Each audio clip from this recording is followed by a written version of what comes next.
Silence doesn't beg to be understood. It teaches those who broke it what they lost. Break no contact only if they do this first, my friends. Because when you break it too soon, you don't win them back. You lose yourself again. You restart a game that was already finished, hoping for a different ending written by the same hands that hurt you. And that, my friends, is how most people repeat the same heartbreak twice. Before we begin, do me a favor, press that like button, subscribe if you haven't already, and stay with me till the end. Because if you leave halfway, you'll miss the moment that changes everything, the one truth that separates power from pain. Hey folks, imagine this. You're standing in front of a door that once opened every time you knocked, but now, after the breakup, it's locked. You could knock again, maybe even shout their name, hoping they'll open it like they used to. Or you could step back, realize your peace is on your side of the door, and walk away. That's what no contact really is. It's not you giving up. It's you choosing not to beg for entry into a place that already showed you the exit. People often say, but what if they forget me? Here's the truth. They might forget your presence for a while, but they'll never forget your absence if it's filled with growth. It's not the text that makes them miss you. It's the silence that makes them realize what they lost. You see, no contact is not a revenge tool. It's a reset button. It's the moment you stop feeding a connection that only drained you. Let me tell you this. When you go silent, you're not punishing them. You're healing yourself. You're stepping out of the emotional boxing ring where every response became a punch and every message became a wound. Silence, my friends, is where you regain your rhythm. It's where your energy stops bleeding into places that never poured anything back. Think of it like detoxing after an addiction, because that's what most breakups are, withdrawal from emotional chaos. And when you stay silent, you let the poison leave your system. You stop checking their stories, stop decoding their cryptic quotes, stop letting their absence rent space in your mind. Every day you don't reach out, you're teaching your nervous system peace again. Now, I know the hardest part isn't the silence itself, it's what your mind does inside that silence. It whispers, what if they moved on? Or, what if they never cared? But here's the thing, if they could move on that easily, they were never yours to begin with. And if they cared, silence will make them show it, not with words, but with effort. Marcus Aurelius once said, "The soul becomes dyed with the color of its thoughts." So let me ask you, what color are your thoughts right now? Are they painted with desperation and fear? Or are they calm, grounded and still? Because the person who can stay still while the world shakes, that's the one who always ends up in control. The truth is, the moment you go no contact, you flip the dynamic. You stop chasing what's running, and you start attracting what's watching. You shift from being available to being valuable, from being an option to being the one that got away. And trust me, when they realize your silence isn't a tactic, it's transformation, they'll start wondering what version of you they lost. So as we go through this together, remember this. Silence is not weakness, it's wisdom. It's how the strong communicate without speaking. And when it's time to break it, you'll know, because it won't come from emotion, it'll come from alignment. Write this in the comments to remind yourself, my silence is my power. Show yourself, show the world, and show your future self that you're no longer waiting, you're rising. Now stay with me, because what's coming next will change the way you see every text, every message, and every attempt they make to pull you back. This is where power begins. Number 1, no contact isn't punishment, it's protection. Sometimes walking away isn't rejection, it's redirection. You're not losing them, you're finding yourself again. My friends, let's start here, because this is where most people get it all wrong. They think going no contact is about proving something, about showing who cares less, about making the other person feel your absence like some emotional punishment. But that's not what this is. No contact is not revenge, it's recovery. It's not about teaching them a lesson, It's about teaching yourself peace. Imagine this. You're standing in front of a fire that's been burning for months. It used to keep you warm. But lately, all it does is burn your skin, fill your lungs with smoke, and blind your vision. You keep telling yourself, maybe if I throw one more log on, it'll feel like before. But it never does. It just hurts more. And one day, you finally step back. The fire doesn't die right away, but for the first time, you can breathe.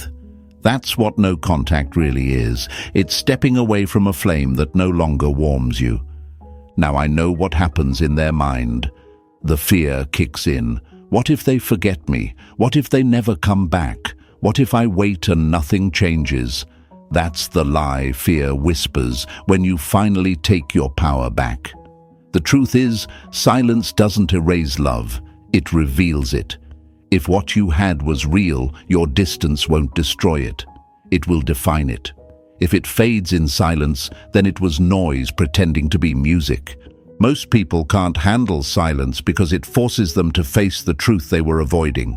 When you stop reaching out, when you stop explaining, when you stop chasing, the mind screams for closure, but closure isn't found in a text. It's found in acceptance.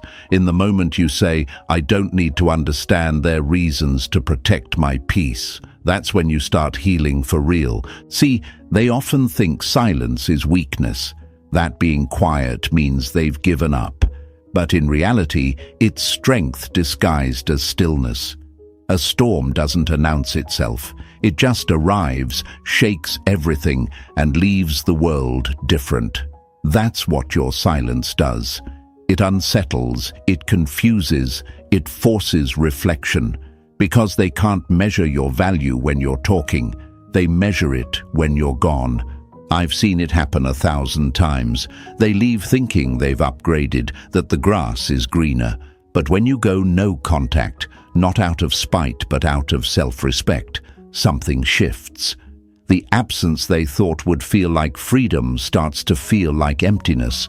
They scroll through memories, they replay moments, and suddenly your silence becomes louder than every word they ever said. Because silence isn't the opposite of connection, it's the test of it. But let's be honest, it's not easy. It's one of the hardest things they'll ever do.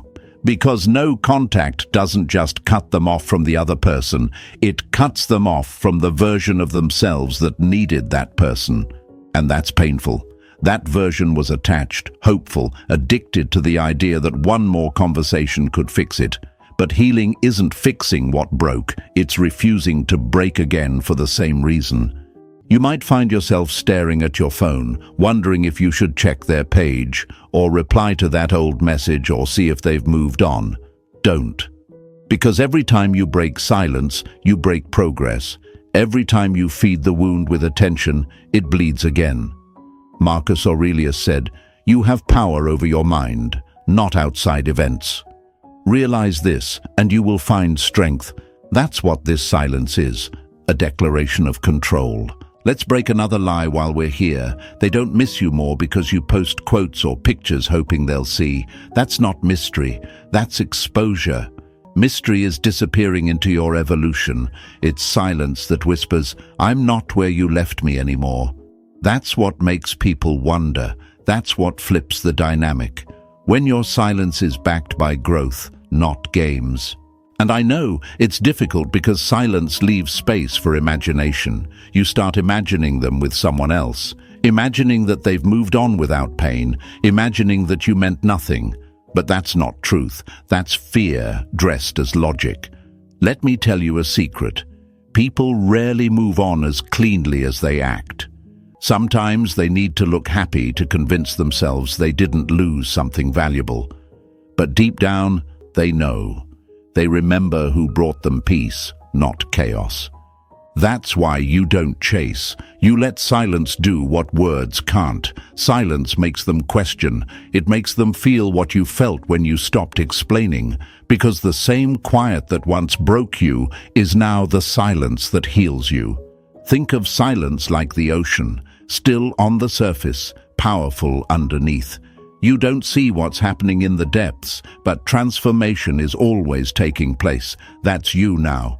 Calm above, rebuilding below. And one day, when you rise again, you'll realize you never needed them to validate your worth. You just needed time to remember it yourself. They'll say no contact is cruel, but the real cruelty is staying available to someone who made you feel invisible. The real pain is showing up for people who never noticed your absence. So no, this isn't punishment. It's peaceful. It's finally saying, I choose me, even if that means losing you. And once they reach that point, something incredible happens. They stop watching the door they closed and start building a new one. That's when power shifts. That's when clarity comes. Because no contact isn't about who texts first. It's about who heals faster.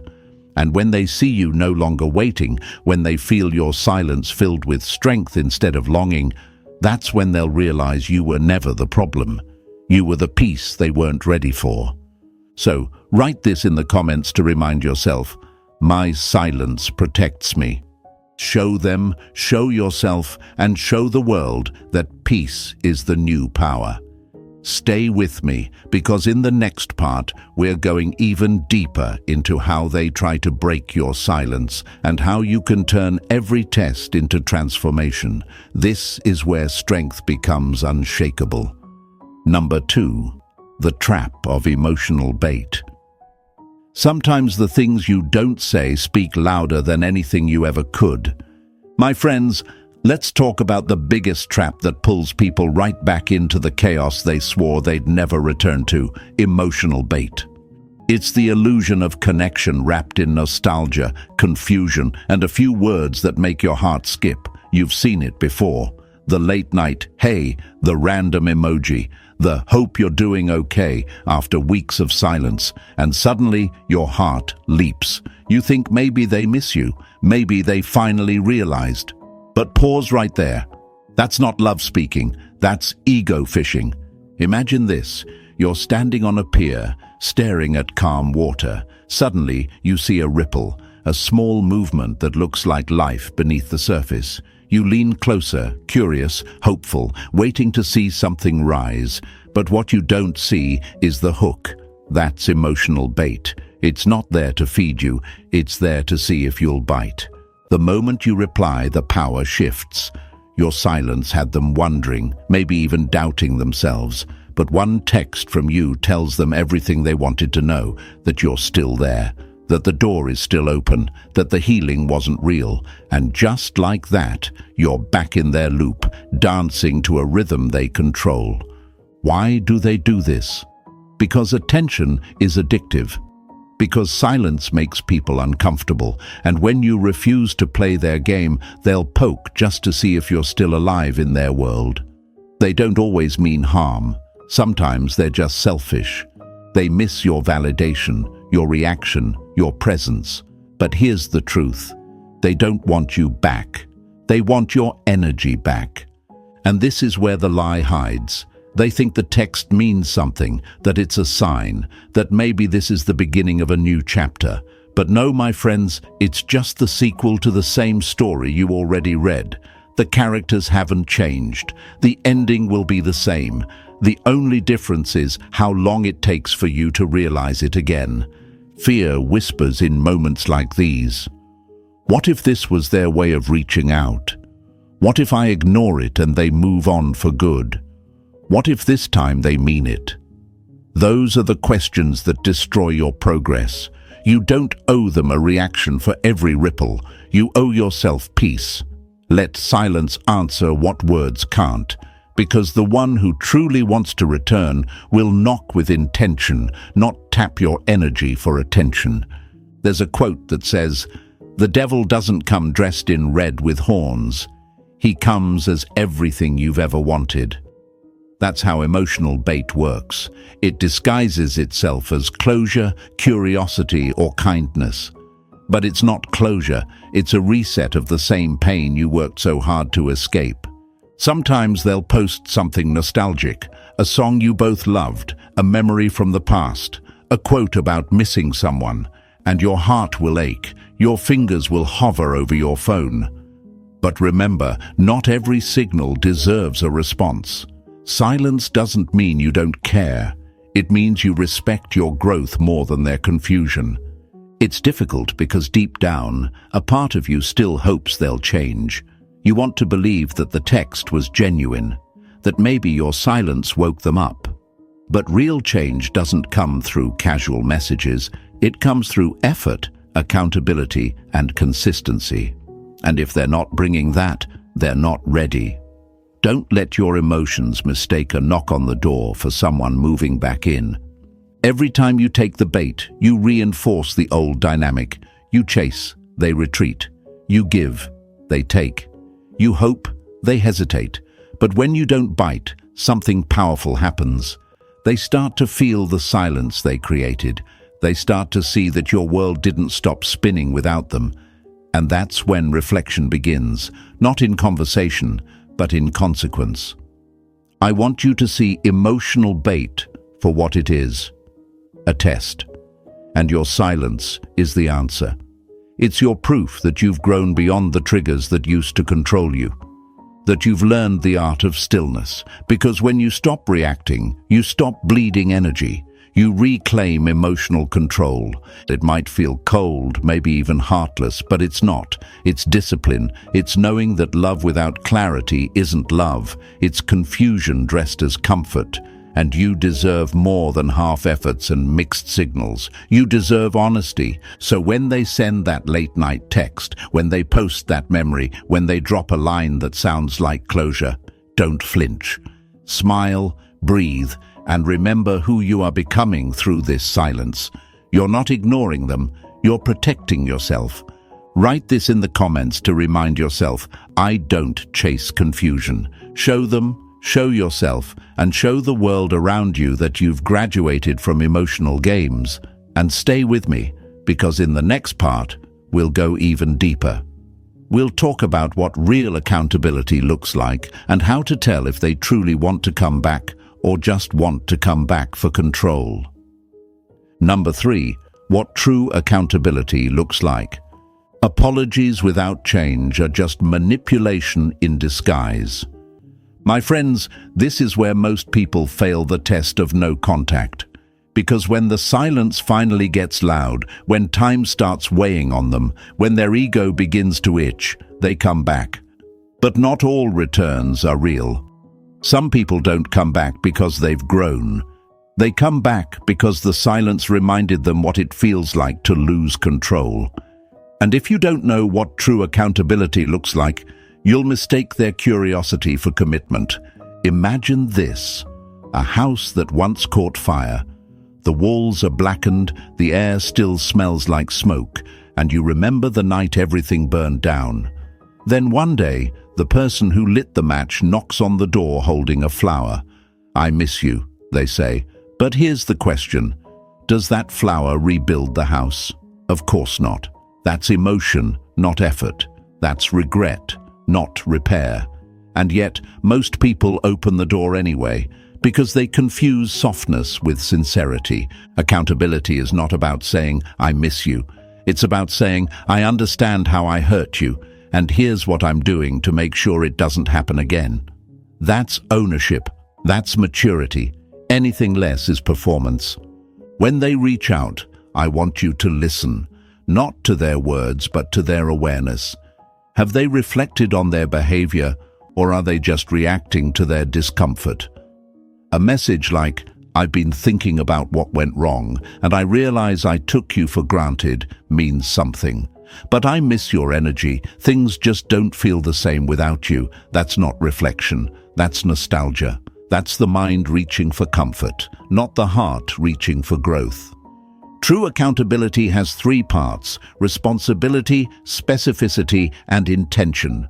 Responsibility means they stop deflecting. They stop saying, we both messed up. Number, they say, I hurt you. I was wrong, because healing doesn't start with balance. It starts with ownership. Specificity means they bring up moments, not moods. They mention the exact way they fell short, not just how they feel about it. I ignored your needs when you tried to communicate. That's real. I just miss us. That's fluff. And if it's fluff, you stay silent. Intention means they come with a plan, not just a feeling. Feelings fade, effort lasts. If they say they want to rebuild, they should show how. If they don't bring that, their message is just another test. You see, when people lose access to you, they panic. Not always because they love you, but because they lost their emotional crutch. Your presence once made them feel safe, validated, important. And when that disappears, they want to reattach to the energy source. But you're not a charger for someone's broken self-esteem. You're a whole universe learning to orbit without permission. It's difficult to tell the difference sometimes because words can sound convincing. They can mirror your emotions, say everything you wish to hear, and make you believe they've changed.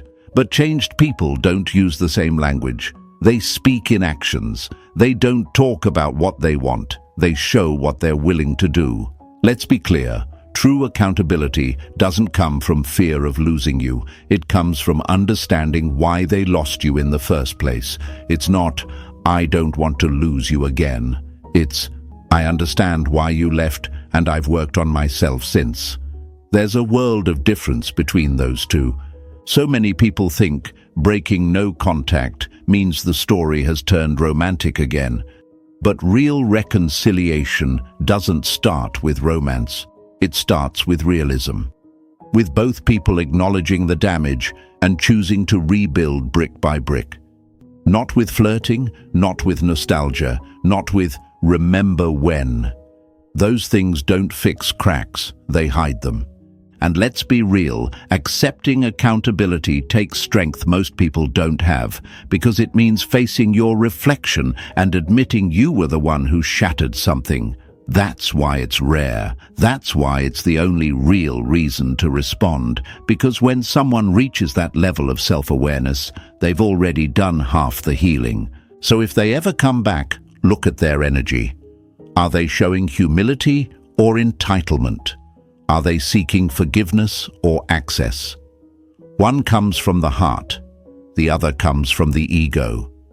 You're not looking for perfect words, my friends. You're looking for emotional clarity. You're looking for proof that their silence didn't just make them miss you, it made them meet themselves. Because someone who hasn't faced their own reflection will only break you again, trying to avoid it. And I get it. It's tempting. You want to believe the best. You want to believe this time will be different. But don't let hope make you blind. Hope without standards becomes self-harm. True accountability sounds like action. It feels like calm. It doesn't rush. It doesn't beg. It simply says, I understand and I'm willing to do better. So if you get that message, don't rush to reply. Sit with it. Let their actions match their words over time. Because time is the only translator of truth. Write this in the comments to remind yourself, I don't accept words without growth. Show them, show yourself, and show the world that your peace can't be bought with pretty sentences. Stay with me, because in the next part, we'll uncover how to decode their message like a Stoic, to see through emotion, to read between the lines, and to finally know when it's real and when it's just smoke dressed as sincerity. Number 4. How to decode their message like a Stoic. Read with your eyes, not your wounds. My friends, this is where your strength is tested, not in silence, but in interpretation.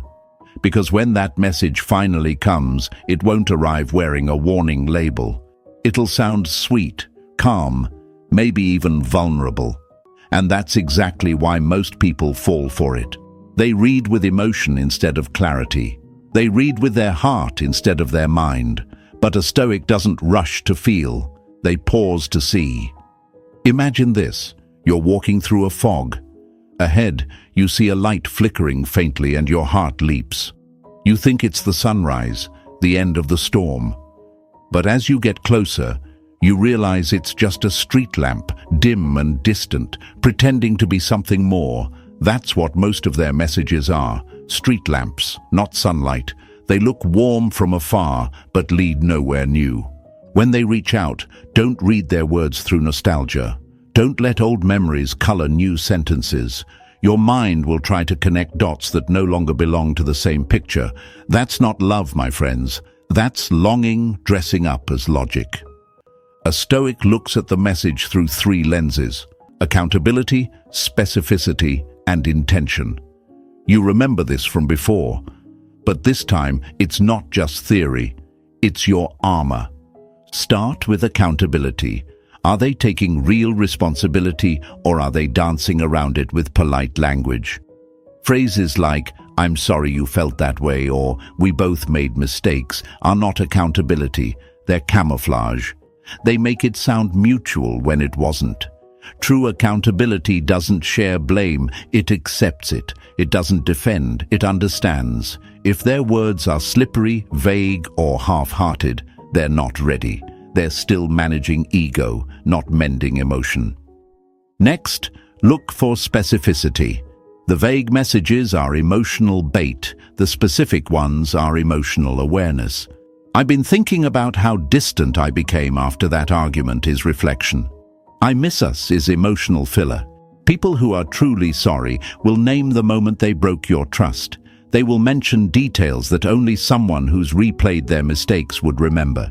Because guilt guesses, but accountability recalls.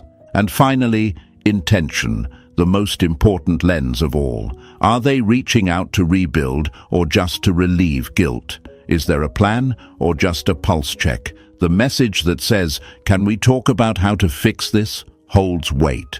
The one that says, "I miss the way you made me feel," holds nothing. You're not here to validate their feelings, you're here to protect your growth. If their message doesn't show a clear desire to move forward with effort and consistency, then it's not love, it's emotional recycling.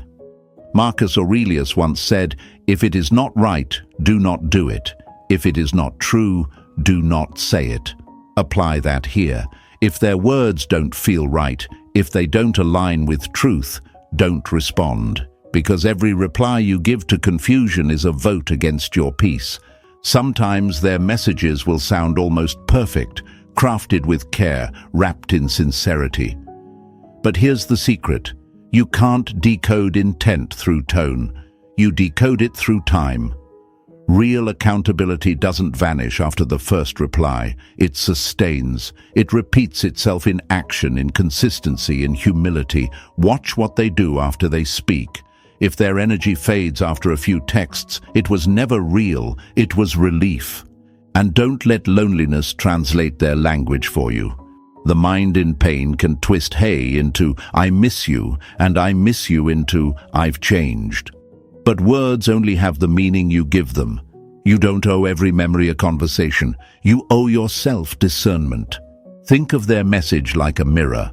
When you read it, what reflection do you see? Are you calm or anxious, grounded or spinning? Your reaction tells you more than their words ever could.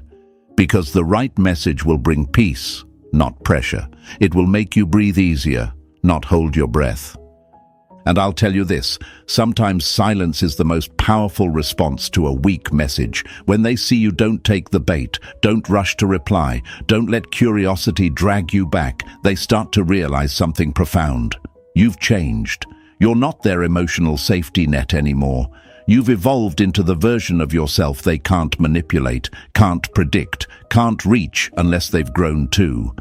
It takes strength to read through emotion, but it's that same strength that turns heartbreak into wisdom. Every message they send is a mirror, every silence you keep is a boundary, and every time you choose peace over confusion, you become untouchable.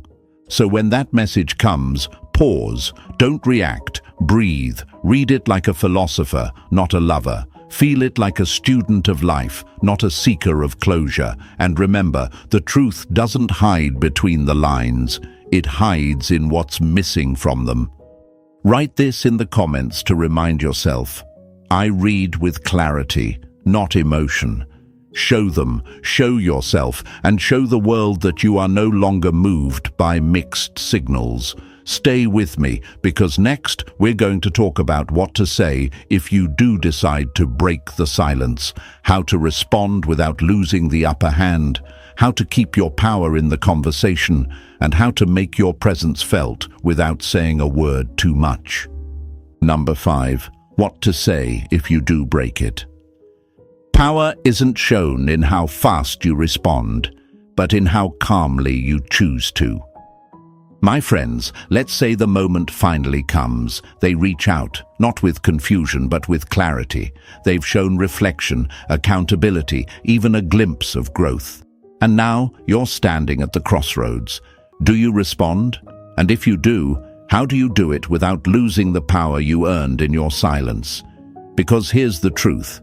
Most people ruin their comeback not because they reply, but because they reply from the wrong energy.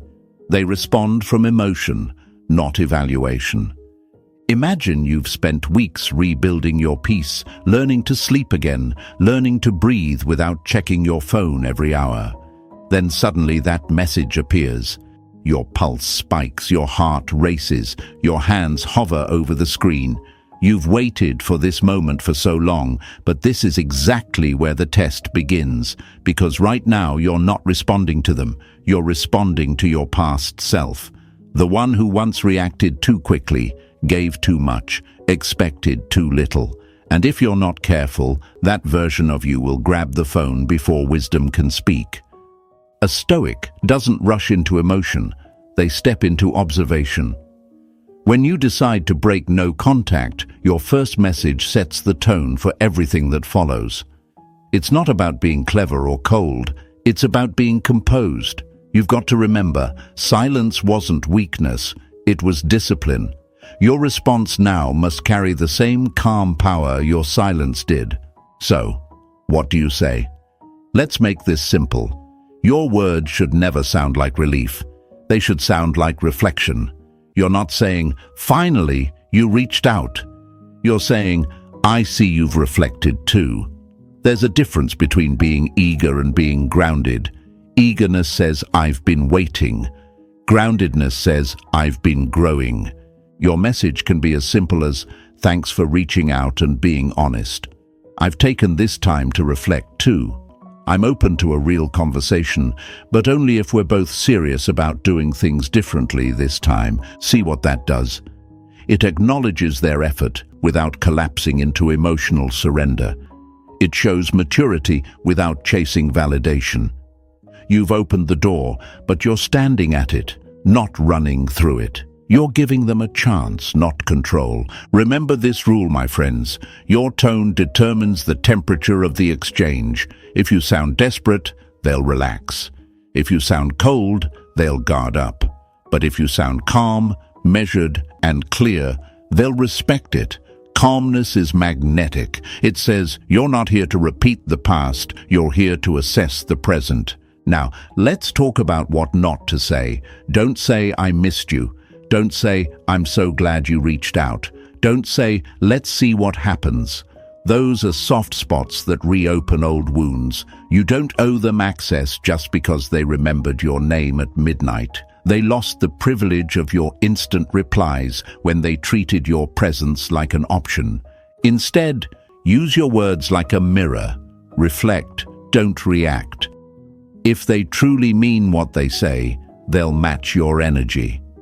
If they don't, their inconsistency will reveal itself fast.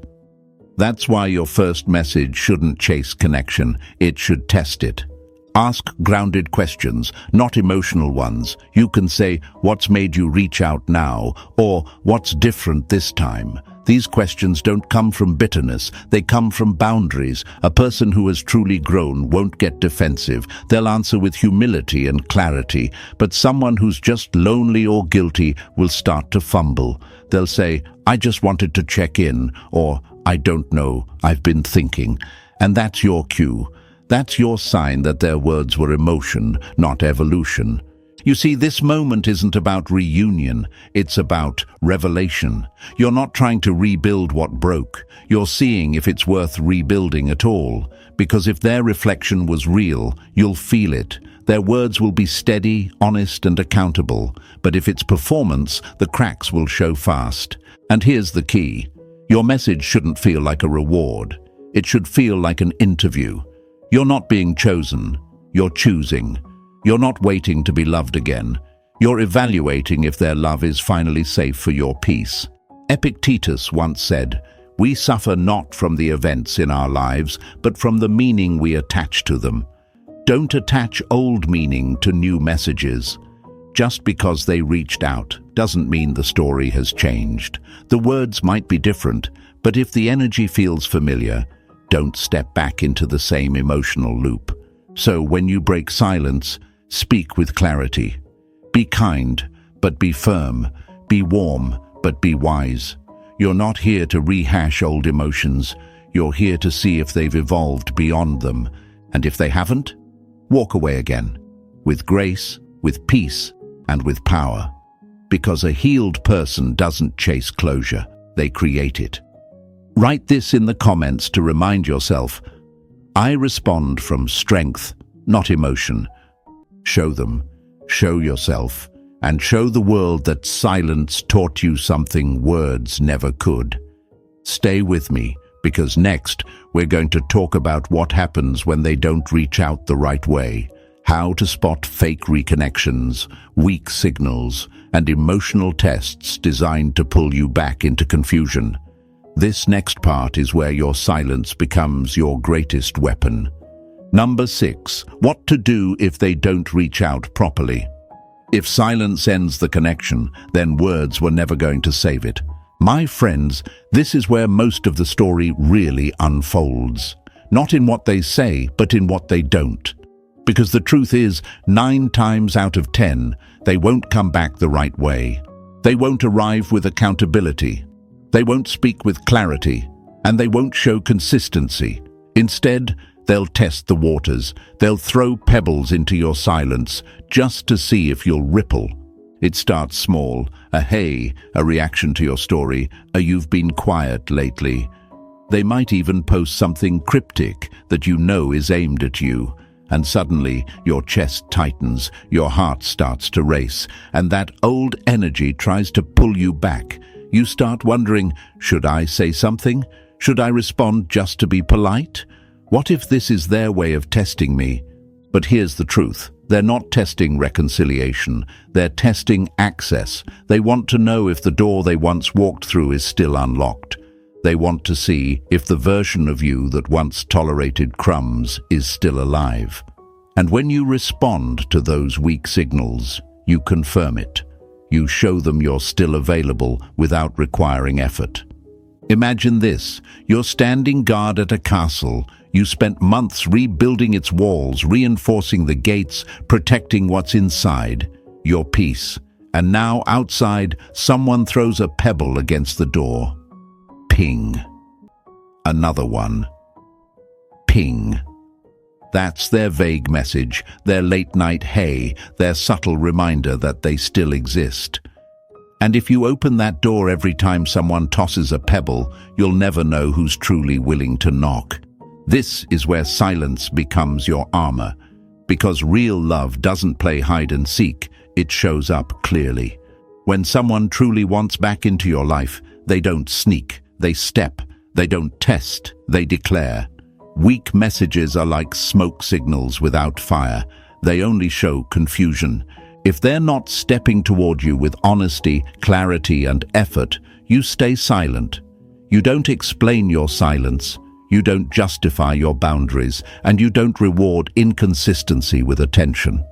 Because the moment you do, you trade your peace for potential, and potential is the most dangerous currency in love. Here's the harsh truth. If your silence makes them walk away, it means your voice wouldn't have made them stay.